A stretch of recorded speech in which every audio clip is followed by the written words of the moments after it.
Shalom, Bapak Ibu yang terkasih dalam Tuhan Yesus Kristus. Hari ini kita akan melanjutkan kontekstual Bible reading dalam Gamaliel Morning Prayer dalam Kitab Tawarik. Kita akan melanjutkan di 1 Tawarik pasal yang ke-18 ayat 1 sampai 17.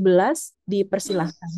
Sesudah itu Daud memukullah orang Filistin dan mendudukkan mereka.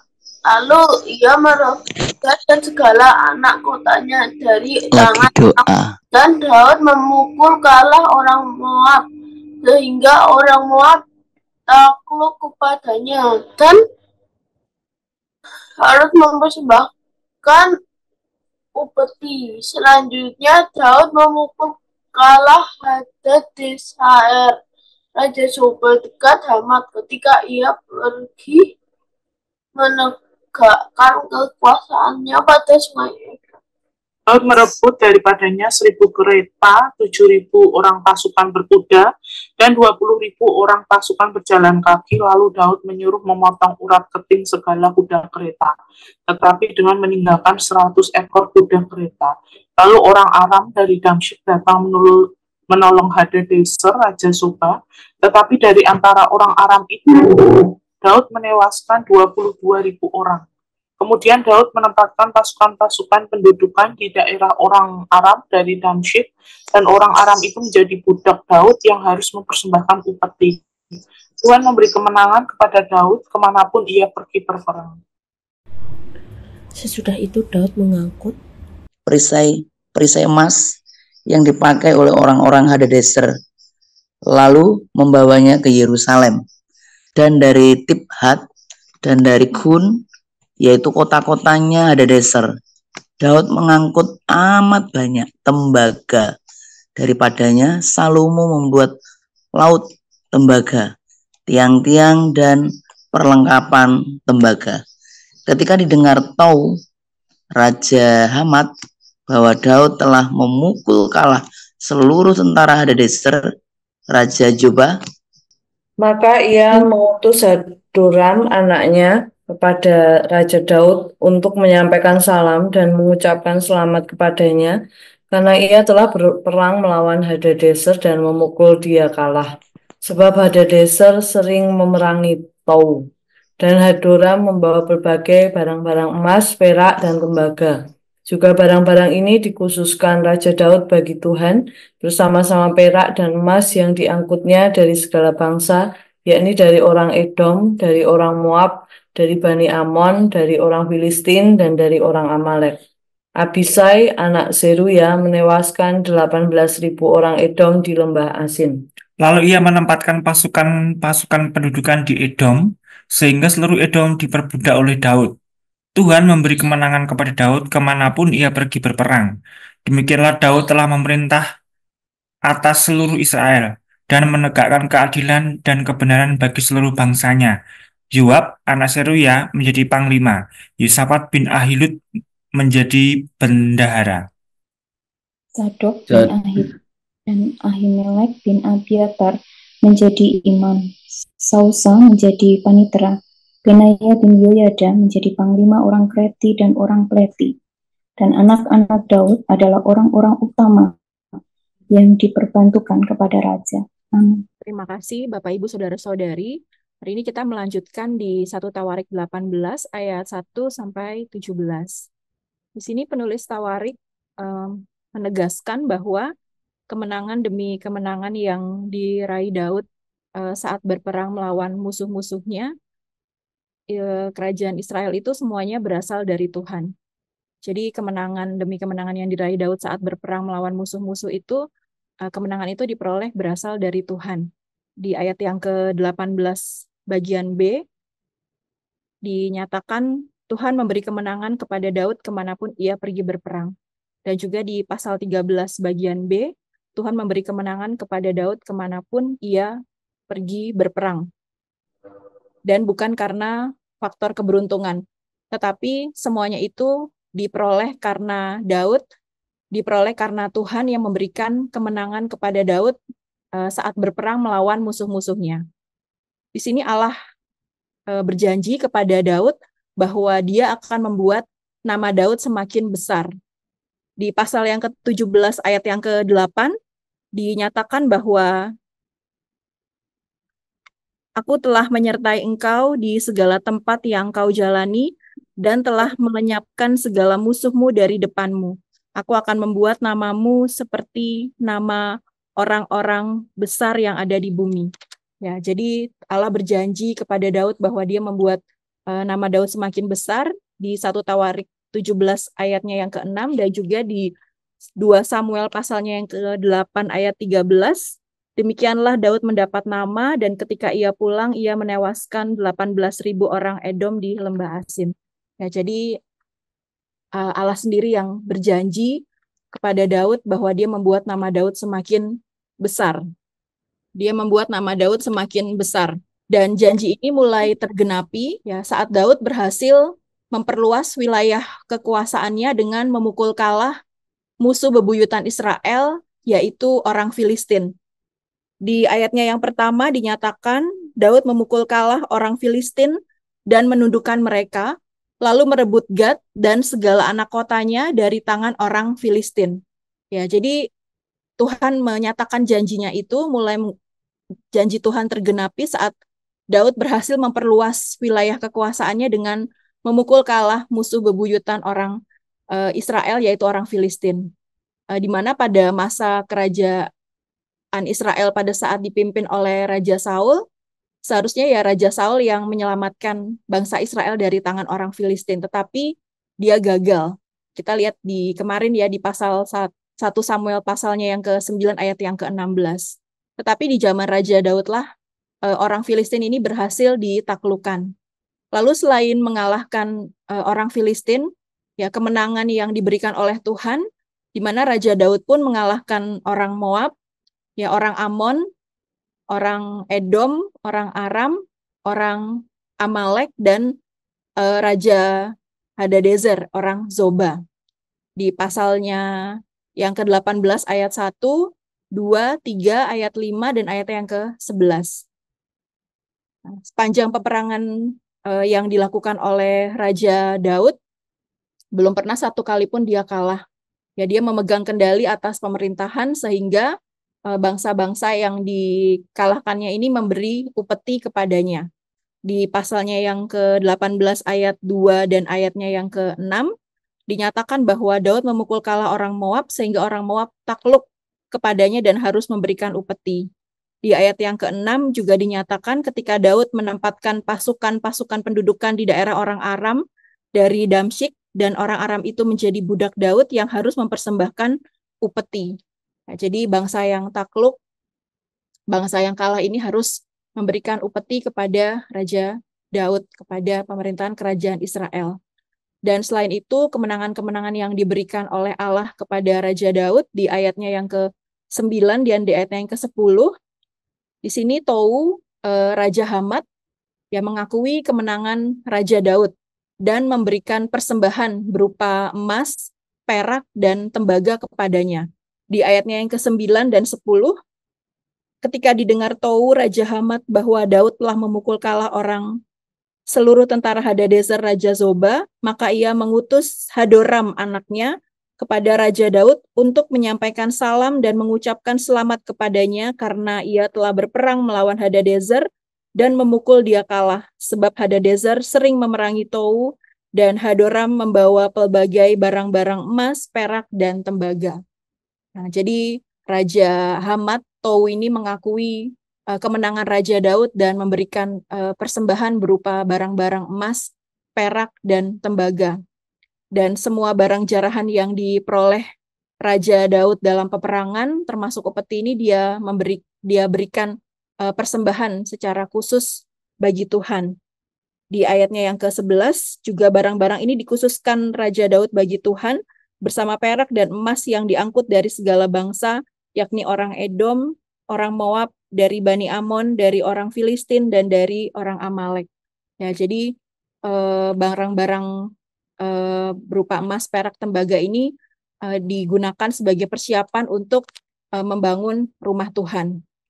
Dan Raja Daud memerintah dan melayani umat Israel di ayatnya yang ke-6 dan ayat yang ke-13 ya diberikan kemenangan kepada Raja Daud, diberikan kemenangan kemanapun dia pergi berperang oleh Tuhan.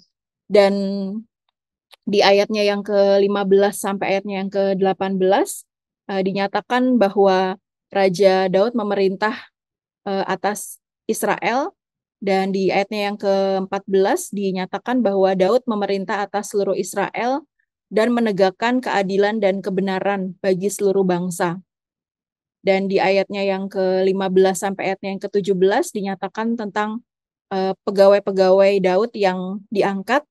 Disebutkan ada Zoab anak Zeruya menjadi panglima, Yosafat bin Ahilud menjadi bendahara, lalu Zadok bin Ahitub dan Ahimelek bin Abiatar menjadi imam, Sausa menjadi panitera, Benaya bin Yoyadab menjadi panglima orang Kreti dan orang Pleti, dan anak-anak Daud adalah orang-orang yang utama yang diperbantukan kepada raja. Ya, jadi dalam melakukan tugas sebagai raja, dalam memerintah, dalam melayani umat Israel, dia melakukan tugasnya dengan menegakkan keadilan, dengan menegakkan kebenaran, dan dia tidak sendiri di dalam mengerjakan tugasnya, tetapi dia mengangkat orang-orang yang membersamai dia di dalam proses pemerintahannya. Ada panglima, ada bendahara, ada imam, ada panitera, ada panglima. Dan juga keluarganya juga bersama-sama dengan Daud menjadi orang-orang utama yang diperbantukan kepada raja. Di pasal yang ke-18 ayat 1 sampai 18 kita melihat bahwa Tuhanlah yang memberikan kemenangan, Tuhanlah yang berperang sendiri, dan Tuhanlah yang menolong, menyertai kepada Daud kemanapun dia pergi berperang. Amanat teks dari perikop ini kita melihat bahwa ya Tuhan menepati janjinya dengan memberikan kemenangan. Ya, di pasalnya yang ke-17 ayat 8 tadi, di 1 Tawarik dan di 2 Samuel 8 ayat 13, ya Tuhan sendirilah yang berjanji, yang membuat nama Daud semakin besar.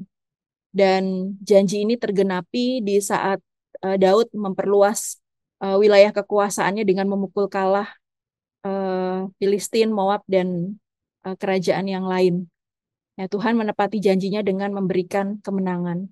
Lalu yang kedua, kita juga melihat amanat teksnya, yaitu kita melihat nih senantiasa memuliakan Tuhan dengan mempersembahkan yang terbaik dari apa yang telah kita terima dari Tuhan. Ketika Daud memperoleh barang-barang jarahan dalam peperangan, termasuk upeti, dan juga apa yang diterima dari raja, yang diterima dari Raja Hamat yang mempersembahkan emas, perak, dan tembaga, barang jarahan yang diperoleh oleh Daud ini dipersembahkan kepada Tuhan secara khusus. Dan dari sini kita bisa melihat bahwa ya senantiasa memuliakan Tuhan dengan memberikan, dengan mempersembahkan yang terbaik dari apa yang telah kita terima dari Tuhan, dengan mengakui kebesaran kedaulatan Tuhanlah yang memberikan kemenangan, dan yang terbaik yang dari kita persembahkan kepada Tuhan untuk pekerjaan pembangunan rumah Tuhan. Aplikasi yang bisa kita terapkan adalah apakah saya selalu meyakini janji Tuhan yang memberikan kemenangan, apakah saya sudah memuliakan Tuhan dengan memberi yang terbaik. Nah, kiranya kita dimampukan untuk terus menghidupi, meyakini janji Tuhan dalam setiap kehidupan kita sebagai orang percaya, dan senantiasa melakukan yang terbaik bagi Tuhan dengan memberi yang terbaik lewat apa yang kita miliki bagi pekerjaan Tuhan. Kiranya kita semakin menyenangkan hati Tuhan dengan melayani Tuhan, dengan memberi yang terbaik bagi Tuhan. Amin. Ya, terima kasih Fani. Bapak Ibu, mari kita merespon firman Tuhan. Dia Tuhan sumber kemenangan kita. Dan sebagaimana Daud merespon dengan memberikan persembahan, kita juga memberikan persembahan seluruh hidup kita dan memuliakan Tuhan dalam seluruh aspek hidup kita. Berilah pada Tuhan kemuliaan nama-Nya.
senantiasa memberi kemenangan kepada kita, dan kita merespon dengan memberikan persembahan hidup kita dan apa yang bisa kita berikan bagi kemuliaan nama Tuhan. Kita berdoa bersama-sama.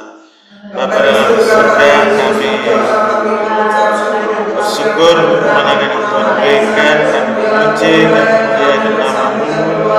Terima kasih segala rahmat dan anugerah-Mu, terima kasih kemenangan yang Tuhan berikan kemarin.